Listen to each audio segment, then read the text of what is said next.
Noi oggi celebriamo la festa delle Forze Armate e ricordiamo il grande impegno delle nostre Forze Armate all'estero, ma soprattutto in Italia. Come sapete, in questo momento siamo ben impegnati ad aiutare le popolazioni alluvionate in Liguria e in Toscana, così come abbiamo fatto l'anno scorso con le popolazioni venete. 93 anni dopo, la battaglia non è più contro uno o più eserciti, ma contro il risultato di cementificazioni selvagge e di scelte territoriali sbagliate.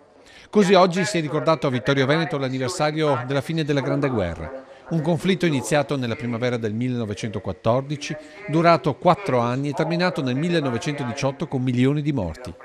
E oggi la pioggia battente ricordava ai fanti vestiti come allora quanto il Piave, ingrossato da giorni di maltempo, abbia agevolato la battaglia finale verso questa città che da quel giorno diventò della vittoria.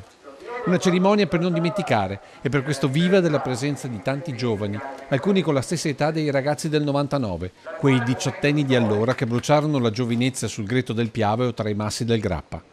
A quasi un secolo di distanza sembrano storie di un altro mondo fatto di mute e grigie immagini sfocate. Ma sono il fondamento della nostra storia, quando, come è stato ribadito a chiusura della cerimonia, per la prima volta dopo aver fatto l'Italia, gli italiani, correndo tra le trincee e saltando sulle mine, si scoprirono nazione.